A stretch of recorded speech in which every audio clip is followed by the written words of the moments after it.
ko, yung nakita ninyo na picture doon sa katabi ko, nakalimutan ko. I'm sorry, but nag-resign nga pala si Senator, si Secretary Villar to run for Senator. So, resign siya. Ang pinalit ko si Congressman Uging Mercado ng Leyte. Siya yung bagong DPWH. At bago ko makalimutan, again, ang nandito sa atin ngayon, joining us is Secretary Eduardo Año. He will have something to say about his department. Secretary Delfin Lorenzana, the Commander-in-Chief of the Crisis Action Plan for the entire country. Si Secretary Carlito Galvez Jr. updates ang National Vaccination Program. I am sure that he has a very good news for you also. Then sa video teleconference, we have Dr. Domingo. Was busy doing these days campaigning for his seat. I forgot the body. And then Secretary Carlo Nograles, and si Vince Dizon. He has no presentation, but he might want to add his word to anything that is being discussed here. Then Secretary Medjaldia and Senator Bongo. I have to read kasi itong mga figures binigay, it's a dynamic thing. Halos araw-araw may dumadating na vaccines, and we have to change the figures also last minute. So para hindi ako magkamali, basahin ko na lang sa inyo. Makinig na lang kayo. Total, nakita naman ninyo ang mukha ko. So pwede na akong magtingin sa baba. Total doses administered as of October 24 is now more than 55.7 million. Yung naturok na, of which 30 million are first dose and the 25 million are the second dose and single dose vaccinations. Meron kasi iba dalawa. So merong ibang natapos na, merong ibang naghihintay pa, pero may bakuna na tayo. At yung iba yung single dose lang na isang turok lang, okay na. The rate of 1 to 1.5 million in the next few days and weeks. So, noong Friday, 724,000. Then we plan to vaccinate at the rate of 1 to 1.5 million in the next few days and weeks. Mausa ito kasi nandyan na ang pagpadala na lang ang ang tiga-bakuna. Tama yung I've read or heard somewhere that itong mga nursing students na senior, I think they are being they will be mobilized to, sino bang may alam niyan, para magtulong sa bakuna. Pwede ito, ano man ito, mga senior, but still students, I think. But I heard it late this afternoon. We also need to ramp up vaccination rate in various LGUs in order to reach our target of inoculating 50 million fully vaccinated individuals by the end of the year. Ang plano natin is at the end of the year, 50 million. Sana. We cannot reach this target if it will plateau at 400 or 500 daily jobs. Kailangan talagang walang hinto at yung mga bakuna na sana umabot na doon sa pinakamalayong lugar, and the provincial, city, and municipal health officials will take over. Ang concern ko lang naman is that they would be able to preserve the integrity of the vaccines. And that is very important. Ibig sabihin na hindi expired, walang sira, hindi makontaminate and all. Yan ang integrity, yung pinaka ng bakuna. As of October 24, the Philippines has received more than 97.6 million doses of COVID-19 vaccines. Marami na tayong supply ng bakuna sa awa ng Diyos. I urge LGUs to come up with a more systematic and efficient way of finding out who among your constituents have not yet vaccinated. Please do everything to convince them to get vaccinated. Actually, my experience as mayor, pag ang mayor sinabi niya gusto niya itong gawin, at talagang sabihin niya, he will impose his authority, gawin mo yan, ginagawa talaga. Depende na lang sa, ewan ko, diskarte mo o your relations with. Kasi may mga barangay captains na kontrapartido, pag gano'n, yung iba naman kapartido mo.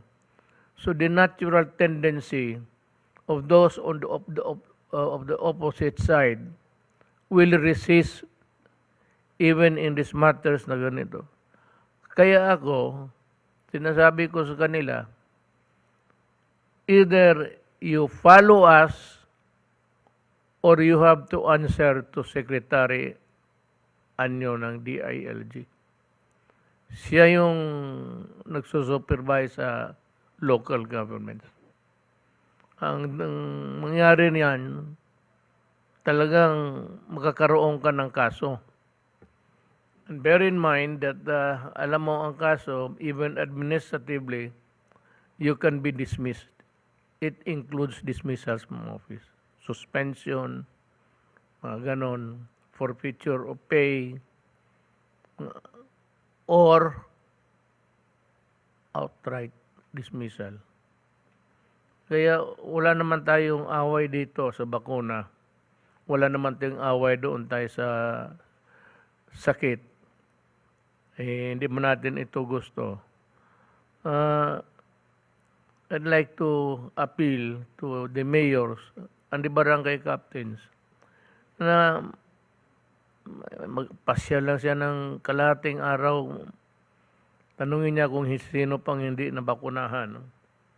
At sabihin niya na kung merong scheduled na bakuna, he will see to it na sabihin mo gusto kitang makita doon.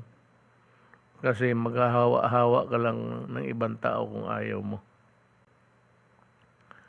The first phase of our vaccination of minors aged 12 to 17 launched in NCR last October 15 was successful. So binabakunahan na yung mga bata. On Friday, October 22, we launched phase 2 of our pediatric vaccinations. in more than with more hospitals participating in various LGUs in the national capital regions. Pero binisaya yung pero aabot rin ito sa inyo in due time. This is a matter maybe of days. Nandiyan na yung bakuna. Pag-transport lang and to gather the human resource there in the sitos where we intend to conduct the vaccination. Kung sabi ko nga may cooperation lang tayo ng lahat ng mayors, pati barangay captains, walang problema. But you have to impose your authority, not impose your will. Anything that you do, anything that we do here, this is not for, hindi naman to atin. Wala man tayong nakukuha dito na magpagalit-galit nga. But you have to sabihin mo na sunod ka nito kasi ito utos ng gobyerno. As of October 24, more than 9,900 pediatric vaccinations in 26 hospitals have been recorded according to DOH. Around 144,000 minors are targeted for inoculation under the two-phase pediatric vaccination pilot in Metro Manila with priority to those with comorbidities.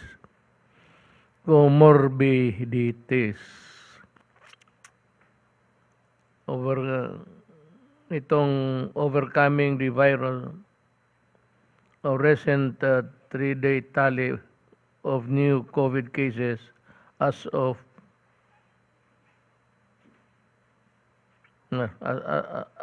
October 23 went down to 5,000. Then 5,000, papunta pa talaga sa 4,000. Medyo mababa na. So, okay na siguro ang takbo natin sa awa ng Diyos. Palagi tayo ng awa ng Diyos kasi kawawa tayo pag iniwan tayo ng Diyos. A similar downward trend for positivity rate was recorded from 10.3% on October 23 down to 9% today. This means that only 1 out of 10 persons tested will turn as positive of COVID-19.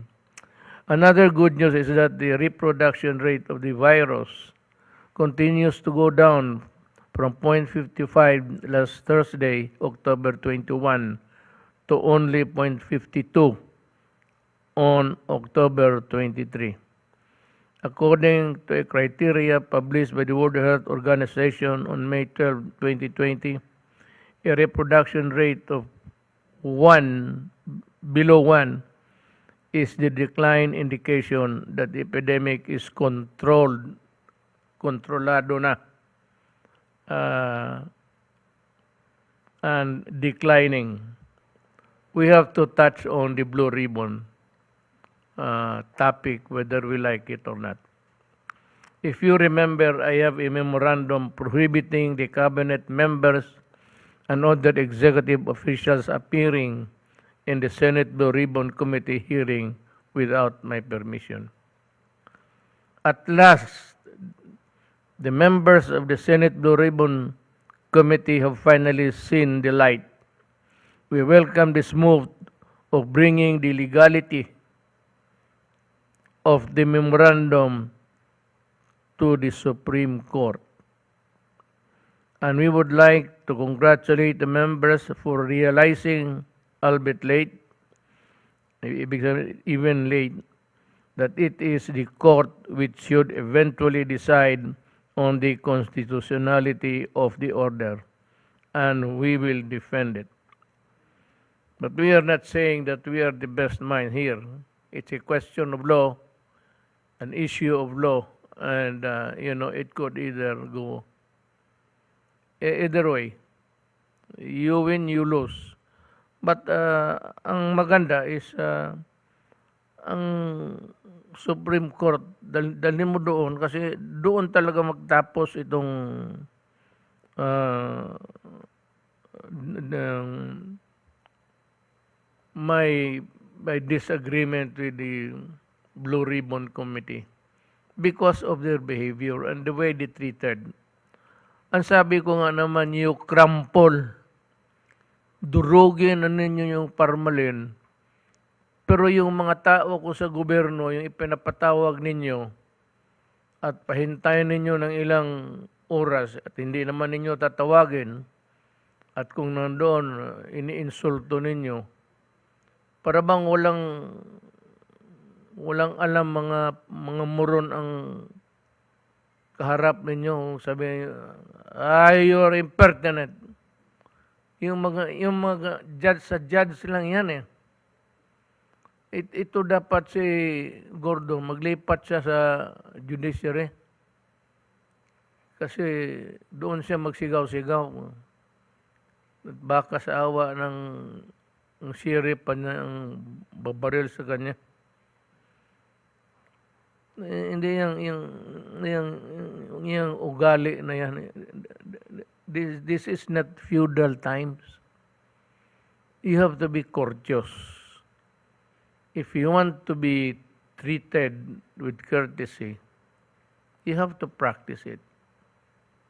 Now, sino maligayahan yan kung ganun ang ginagawa mo? Kung ako sakali na, kung ako ang natawag, hindi mo ako masigawan ng ganun. Magsigawan tayo. Kulungin na ninyo ako hanggang kailang gusto ninyo.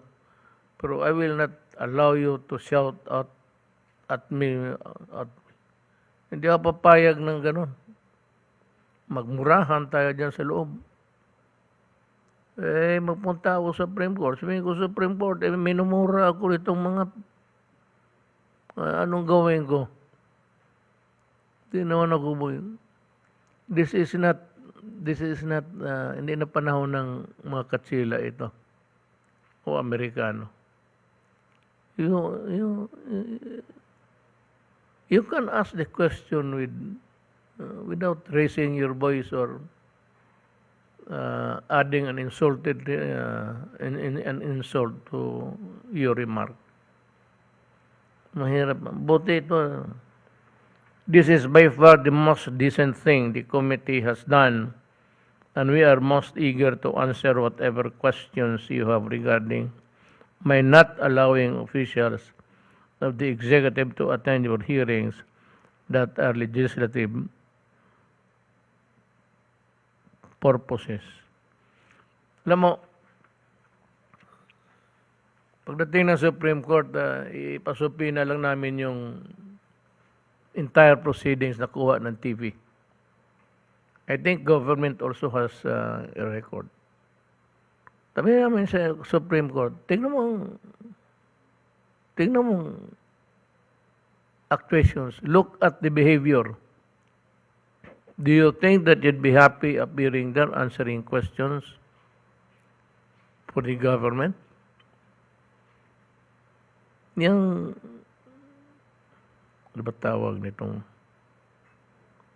Para lang yan sa law. Abogado ito si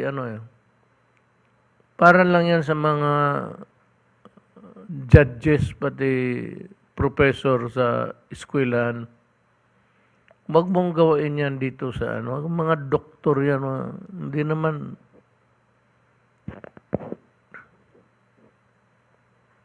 Ewan ko sa inyo. Pero may election man. Sabi ko na nga sa Pilipino, ang tigas ng ulo ninyo eh. Tanggalin na ninyo yung matagal na dyan at walang ginagawa. Magawa ako ng listahan kung sino ang dapat ibalik ninyo before the election. Maniwala kayo, mabuti. Pag hindi, mabuti.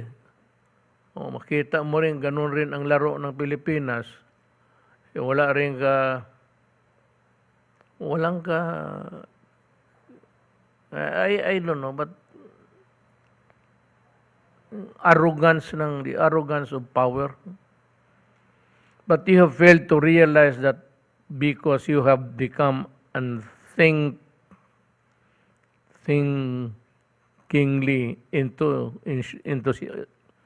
enthusiastic.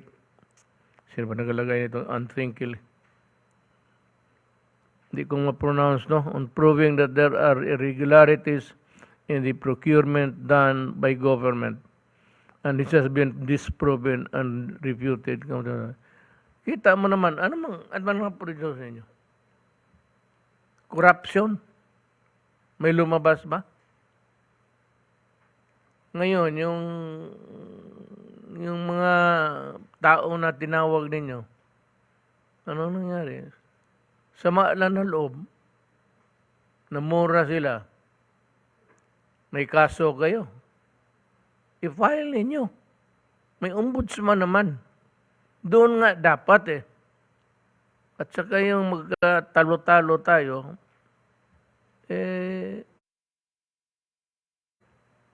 Supreme Court na ang labanan natin dyan.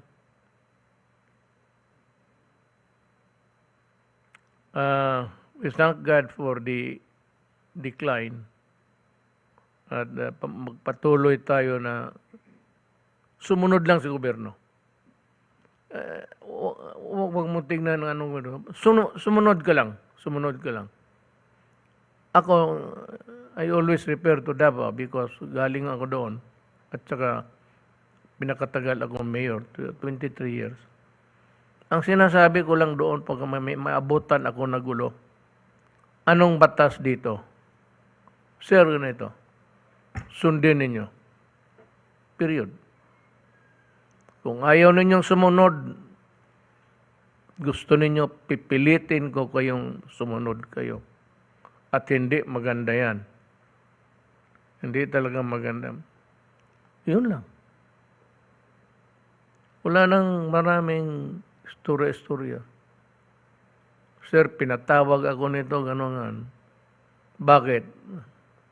Tapos, anong nangyari gano'n?